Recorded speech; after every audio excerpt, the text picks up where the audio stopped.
afuurota hamootaa ofirraa ittisuudhaaf maal gochuu qabnaa, maal raawwachuu qabna kan jedhu koorsii walitti fufaa ta'e waliin ilaallaa, waliin barannaa. Namoonni hedduun hojjetanii barakata suga kan dhaban, nagaa kan dhaban, tasgabbii kan dhaban, boqonnaa kan dhaban, jaalala kan dhaban, hojjetanii eebba kan dhaban, daldalanii bu'aa kan dhaban, hojjetanii firii kan dhaban, rafanii irriba kan dhaban, osoo nyaatan asiraatii gaafa baasu kennaa mana kiristaanaa gaafa kennu humnoonni afuurota hamootaa callisanii hin taa'an.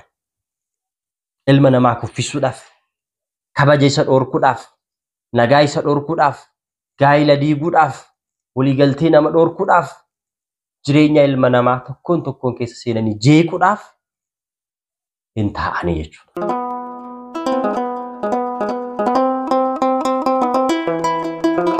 Maqaa Abbaa, kan Ilmaa, kan Hafuura Qulqulluu, Waaqa tokko amiin. Kabajamtootaa fi jaalatamtoota maatiiwwan Waaqayyoo akkam jirtu? Guyyaa har'aa kana viidiyoo kana keessatti kan waliin barannu afuurota hamootaa ofirraa ittisuudhaaf maal gochuu qabnaa, maal raawwachuu qabna kan jedhu koorsii walitti fufaa ta'e waliin ilaallaa, waliin barannaa jechuudha. Biyya lafaa kanarra gaafa jiraannu bu'aa bahii jireenyaa hedduu dabarsina. Namoonni hedduun hojjetanii barakata suga kan dhaban, nagaa kan dhaban, tasgabbii kan dhaban, boqonnaa kan dhaban, jaalala kan dhaban, hojjetanii eebba kan dhaban, daldalanii bu'aa kan dhaban, hojjetanii firii kan dhaban, rafanii irriba kan dhaban, osoo nyaatan, osoo uffatan, kan isaanitti toluu dide, dubbatanii kan dhagahamuu dadhaban, jireenyi isaanii kan bitaa isaanitti gale, humna afuura hamaatiin hidhamanii kan rakkatan lakkoofsa hin qabanii jechuudha. Furmaanni kanaa maali? Maaltu immoo akka kana ta'uuf dhala namaa hidhe jennee yoo ilaalle, dhalli namaa hidhamee dhiphinaa fi rakkina keessa akka jiraatu, foonittis lubbuuttis akka inni dhiphatu kan taasisu, kaleessa samiirraatii Waaqayyoodhaaf hin hojjedhu sagadu jedhee gara lafaatti kan gad darbatame, diina ilma namaa kan ta'e diiyaabiloos akkas godha jechuudha. Kanarraa bilisa bahuudhaaf immoo ilmi namaa maal gochuu qaba kan jedhu jechuudha. Har'a kan waliin laala. Barnoonni kun itti fufa waan ta'eef sirnaan hordofaa, hiriyoota keessaniif sheer taasisaa. Viidiyoon kun immoo namoota hunduma biraa akka qaqqabuuf laayik gochuudhaan, haaraa kan taatan immoo sabiskiraayib gochuudhaan hordofaa. Manni kiristaanaa keenya Ortodoksii Tawaahidoo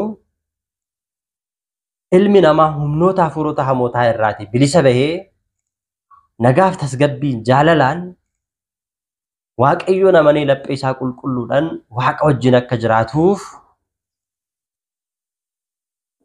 daandiin tokko humna afuura hamaarraa addaan bahuudhaaf Waaqayyotti amanuu, Waaqayyoon hordofuu, jechaa fi sagalee isaa kabajuu, laphee qulqulluu qabaachuu, shakkiirraa bilisa bahuudhaan Waaqayyotti amanuu, gaabbii galuu, hojii gaarummaa hojjechuu, asraatii baasuu, sagaduu, soomuu, fooniif dhiiga Waaqayyoo fudhachuu, laphee qulqulluudhaan Waaqayyotti amanuudha jettee barsiisti. Ilmi namaa laphee isaa qulqulluudhaan gara Waaqayyootti deebi'ee gaafa Waaqayyoon amanatu, amantii isaatti gaafa cimu, Waaqaaf gaafa bitamu, gaafa soomu, gaafa sagadu, kudhan keessaa tokko gaafa baasu, asraatii gaafa baasu, kennaa mana kiristaanaa gaafa kennu, humnoonni afuurota hamootaa callisanii hin taa'an. Ilma namaa kuffisuudhaaf, kabaja isa dhorkuudhaaf, nagaa isa dhorkuudhaaf, gaa'ila diiguudhaaf, waliigaltee nama dhorkuudhaaf, jireenya ilma namaa tokkoon tokkoon keessa seenanii jeequudhaaf hin taa'anii jechuudha. Namoota irra buluudhaan, hiriyaa irra buluudhaan, firoota keenya irra buluudhaan, namoota nu beekanii fi hin beekne irra buluudhaan kallattii adda addaatiin qorumsanii cimsu. Nu balleessuudhaaf yaalii ni gaggeessu. Nu balleessuudhaaf yoo dadhaban illee nu miidhuudhaaf tattaaffii taasisu jechuudha. Kanaaf immoo humna kan nuuf ta'u, akka daangeessinuuf kan nu gargaaruu danda'u eegumsa Waaqayyooti. eegumsi waaqayyo hanga nu faana jirutti humnoonni hafuurota hamoota aga barbaadan jireenya keenya irratti dhiibbaa gaggeessuudhaaf yaalan illee isaaniif hin milkaa'u. Humni waaqayyo waan isaan gubuuf, humnii fi dandeettiin isaa waan isaan dadhabsiisuuf, maqaa waaqayyootiin waan hidhamaniif waa takka nurratti raawwachuu hin danda'an.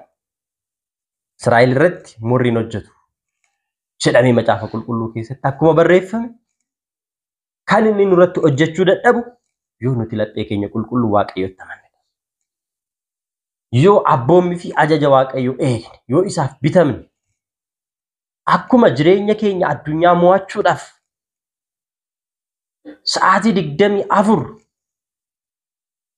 sa'aatii irriiba keenya irraa kana fitattaafannee hojjennu sa'aatii kadhannaadhaaf manni kiristaanaa keenya nu keessatti fayyadamne kan kadhannu, kan sagannu, kan soomnu, seera mana kiristaanaa kan eegnu taanan nu miidhuu miti gara keenya mil'achuu illee hin danda'aniif.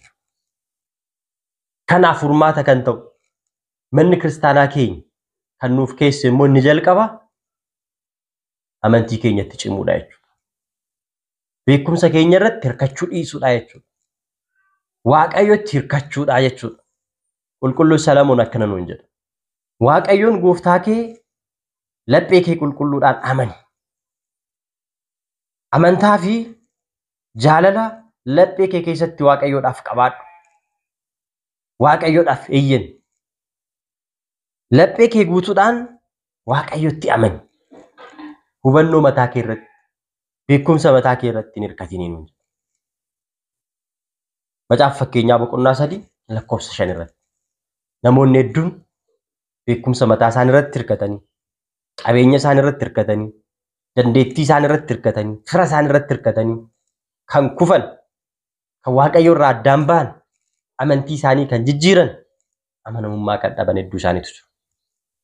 Kanaafuu qulqullichi Daawit yaa Waaqayyo harka namootatti kufuu manna mana kee jalatti kufuu naa wayya, harka keetti kufuu naa wayya kan inni jedheef kanaaf. Namoonni humna isaanii fi beekumsa isaaniitti hirkatanii, qabeenya isaaniitti hirkatanii harka daabiloos irratti kan kufan, harka namoota irratti kan kufan hedduu isaanii jiru. Egaa harka namaa irratti kan kufe, harka daabiloos irratti kan kufe dhumni isaa milkii hin qabu. Harka namaa irratti kan kufe cubbuu keessa gala, abdii kutaa, amantaa isaatu hir'ata. Harka daabiloos irratti kan kufe immoo waaqayyoon addaan baha, mana kiristaanarraa fagaataa, mana kiristaanaa jibbaa, daabiloositti firooma, dhumni isaa si'olii ta'a jechuudha. Kan akka hin taaneef jalqabuma eenyu irratti kufu wayya, harka waaqayyotti kufu wayya. Hedduun namootaa qabeenya argachuudhaaf, beekumsaan dagaaguudhaaf, namoota ol ta'uudhaaf, kabaja argachuudhaaf, girmaa mogosii argachuudhaaf, sodaattamuudhaaf harka daabiloos irratti kan kufan, mana dabtaraa, mana xonqaayii kan deeman, ofii isaaniif qabeenya argachuuf tokko kan hidhan, kan hiisisan, humna hafuura hamaatiin namni qabame akka nagaan argan, akka eebban argan, anaa ol akka hin taane, ana isaa ol taasisi, kan isaa gara kiyyatti garagalche jedhanii carraa namaa kan garagalchan, harka daabiloos irratti kan kufan, daabiloosiin kan firooman namoonni hedduun, jalloonni hedduutu jiru jechuudha. Garuu dhumni isaanii milkaa'u. Dhumni isaanii dukkana, dhumni isaanii si'ooliidha. Sana akka hin taaneef harka waaqayyoo irratti kufnee jabaannee amantii keenyatti cimnee dhaabbachuun barbaachisaadha. Humnoota hafuurota hamootaa kana ofirraa ittisuuf yookiin ofirraa dhorkuuf falli inni tokko maali yoo jenne amantii keenya cimuudha. Amantii keenyatti kan cimnu taanan waa hedduu keessa darbuu dandeenya. Amantii isaaniidhaan kan ciman, abdii isaanii waaqayyo irra kan kaawwatan hedduu isaanii rakkoo fi dhiphina hedduu keessa darbaniiru. Ijoollee sadan Anaaniyaa, Azaariyaa, Misaa'il amantii isaaniitiin cimanii dhaabbatanii dheekkamsaa fi ibidda boba'aa mootichi Nabukadnezar keessa isaan buuse keessaa oolaniiru. Amantii isaatti cimuudhaan Daani'el afaan leencotaa cufeera. amantii isaatti cimuudhaan qulqullichi Eeliyaas bokkaan akka hin roobne godheera. Amantii isaatti cimuudhaan qulqullichi Isxifaanos rakkoo fi dhiphina hedduu keessa darbee mootummaa Waaqayyoo dhaaleera. Amantii keenyatti yoo cimne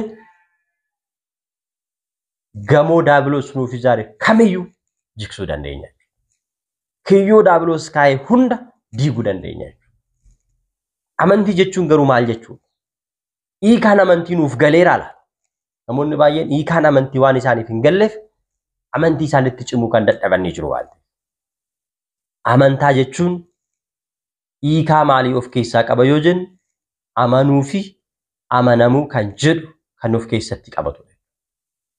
Kun immoo walitti dhufeenya ilma namaa fi Waaqayyo gidduu jiru kan cimsudha jechuudha. Amanuu jechuun wanta mul'atuu fi hin mul'anne addunyaa kanaa fi wantoota ishee keessa jiran bakka hin jirre gara jireenyatti fidee kan uume uumaan hunda danda'u wanti isaaf dadhabamu kan hin jirre abbaan hundaa uumaan hundaaf laatu hunda kan hoogganu hunda kan bitu hunda kan bulchu hunda kan qajeelchu Waaqayyoon jira jennee laphee qulqulluudhaan amanuu jechuudha. Laphee qulqulluudhaan fudhachuu jechuudha. Waaqayyoodhaaf of kennuu jechuudha. Maaltu amanuu jechuudha. Amanuu jechuudha. Immoo egaa qaamota miiraa keenyaan qoratamee kan bira hin gahamne harkaan tuttuqamee qabatamee mirkaneeffachuun kan hin danda'amne yaada laphee keenyati yaada sammuu keenyati ol kan ta'e garuu laphee keenya keessatti eeyyee dhugaadha ni ta'a. Waaqayyoon ni jira jennee abdachuu fudhachuu jechuudha. Hiikaan amanuu isa kanadha jechuudha. Amanamuu jechuun maal jechuudha jennee yoo ilaalle ni ta'a ni raawwatama jechuudhaan isa laphee keenya keessatti amannee fudhanne sana hojiitti hiikuu akka raawwatamu taasisuu hojiidhaan agarsiisuu ajaja eeguu jechuudha. Gabaabumatti. Kuni hiikaa amantaa jalatti amanuu fi amanamuun hiikaa isaan qabanidha jechuudha. Ilmi namaa amantaa qabaachuu qaba, amanuu qaba, amanamuu qaba waan ta'eef. Gama biraatiin jechi ni amanna, ni amananna. Amanne jechi jedhu kun egaa kan amantaa keenya ittiin ibsinuu fi ittiin dhugaa baanu waan ta'eef bu'uura kanaatiin jechuudha amantaan keenya ifa ba'a jechuudha. Amantaan keenya Waaqayyo fuulduratti mul'ata jechuudha. Wanti nuyi hin agarree fi abdii godhan akka jiruu fi isa beekuudhaafis immoo kan nu dandeessisu amantaa ta'uusaa ittiin hubanna jechuudha. Egaa qulqulluun Phaawulos maal jedhe? Amantaa jechuun wanta ijaan hin mul'annes akka waan ijaan arganitti jira jedhanii lakkaa'uudhaa jedhe. Ibroota boqonnaa 11 lakkoofsa 1 irraa kaanee gaafa dubbisu. Lakkoofsa 6 irratti immoo amantaa malee Waaqayyoon gammachiisuun hin danda'amu. Amantaadhaan malee waan barbaannu Waaqa biraa argachuun hin danda'amu. Kanaaf namni jalqaba irratti humnoota hafuurota hamootaa ofirraa ittisuudhaaf amantaa guutuu qabaachuu qaba jechuudha. Ni shakka taanaan namni shakku Waaqa biraa waa takka illee fudhachuu hin danda'u jedhamee barreeffameera. Waan barbaannu Waaqa biraa fudhachuudhaaf, eebba Waaqa biraa fudhachuudhaaf, nagaa Waaqa biraa fudhachuudhaaf, jaalala Waaqa biraa argachuudhaaf, jireenya eebba qabu foonitti lubbuutti Waaqa biraa argachuudhaaf amantaa qabaachuun barbaachisaadha. Ni amanna taanaan immoo Waaqaaf amanamuun barbaachisaadha. Yoo sana jireenya keenya keessatti Waaqayyoon kan inni argamu jechuudha. Wanti nuti abdannuu fi wanti nuti ijaan hin argine inni guddaa fi jalqabaa beekuu kan qabnu sagalee abdii jireenya keenyaa kan nuuf ta'e Waaqayyo ta'uu isaa hubachuun irra jiraata jechuudha. Dhalli namaa amantaadhaan jechuudha. Waaqayyoon isa hin mul'anne isa dhokataa ta'e kan inni ittiin beekuu fi kan inni ittiin baru. Erga bareen booddee immoo Waaqayyoon Waaqa isaa ta'uu kan inni ittiin dhugaa bahu amantaadha. Kanaafuu uumamni hunduu sammuu fi laphee hubatuun qajeelfamee uumaa isaa Waaqa isaa barbaaddatee kan argate kan isaaf bitamu kan isa galateeffatu dhala namaa qofaadha jechuudha. Addunyaa kanarra yoo ilaaltan dhala namaa fi ergamootaan ala waaqa galateeffachuudhaaf kan uumaman hin jiran. Dhalli namaa fi ergamoonni garuu jalqabumayyuu waaqa galateeffachuudhaaf, isa barbaaddachuudhaaf, isa wajjin jiraachuudhaaf, isaaf bitamuudhaaf kan isaan uumaman. Barbaachi dhugaa fi amantaa akkasii kun immoo bineeldota biratti hin argamu jechuudha. Bineensota birattis hin argamu jechuudha. Biqiloota birattis hin argamu. Addunyaa kana dachee irrattis hin argamu. Eenyu biratti malee laphee ilma namaa fi ergamootaa keessatti malee. Har'a garuu faallaa kana ilmi namaa waaqayyo irraa galagalee harka daabiloos irratti kufee biddeena barbaaduuf uffataaf jecha qabeenya darbuuf jecha lubbuu isaa kan dhabe lakkoofsa hin qabu. Gara si'oolitti kan bu'uuf jiru kaayyoof karoora isaa waaqayyo irraa addaan baasee daabiloosiif filaanii isaa karoora isaa kan kenne dabarsee kan of kenne lakkoofsa hin qabu.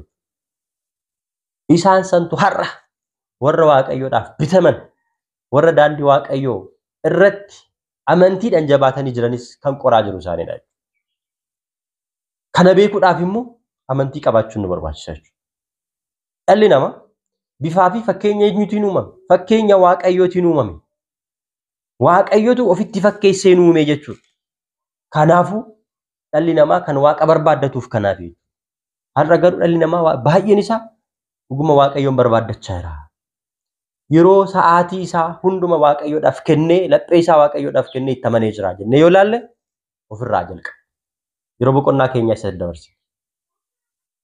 Yeroo kadhannaa keenyaa isa dabarsina. Yeroo irriiba keenyaa isa dabarsina. Jennee of ilaaluun barbaachisaadha. Rafuu keenyan dura, ka'uu keenyan dura kaanees hojii keenya keessattis eenyuun waammanna. Karoora keenya keessatti eenyuun waammanna. Dhuguma laphee keenya qulqulluun waaqa isa ofitti nu fakkeessee uumeef bitamnee jirra jennee beekuun barbaachisaadha jechuudha. Waa waaqayyo irraa barbaanne waaqayyoon naaf hin raawwanne jennee komachuu keenya dura ani daandiin kiyya garamii eessan jira lapheen kiyya eenyu faana jira jennee ilaaluun barbaachisaadha. Sagalee waaqayyoo dhaggeeffachuu moo sirba dhaggeeffachuu faana jira? Kadhannaadha moo yeroo kiyya taphaan dabarsaa jira? TikTok ilaalaan dabarsaa jira moo kadhannaadhaan hin dabarsaa jira?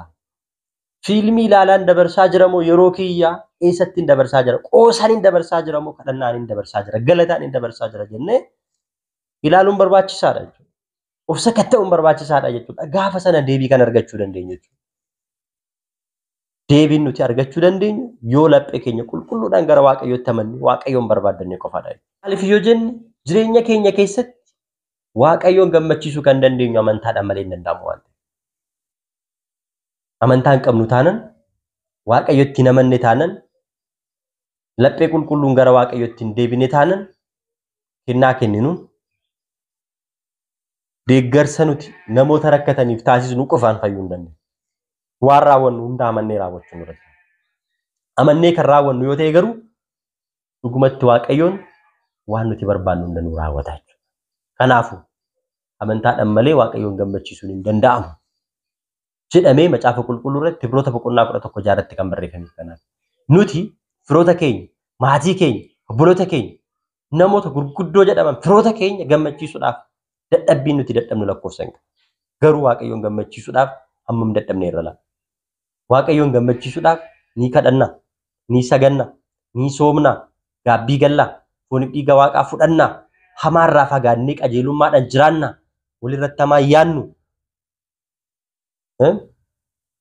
Laphee keenya keessatti ammeenya hin qabnu, guddina namoota biraatti hin hinaafnu kanneen jedhu ilaaluun barbaachisaadha. Yoo kanarraa bilisa baan laphee keenya qulqulluudhaan waaqayyotti kan amannu yoo ta'e waaqayyo nu faana jira jechuudha. Amantaan egaa kennaa guddaa waaqa biraa nuuf kenname. Waaqayyoon kan ittiin argannu, waaqayyoodhaaf kan ittiin bitamnu kennaa guddaa waaqa biraa nuuf kenname kan laphee keenya keessa jiraatudha jechuudha. Amantaan haala keenya irratti mul'atu. Uffata miti. Akka uffataatti amantaan nurraa mul'atu. Amantaan maddi isaa ka'umsi isaa laphee keenya keessa.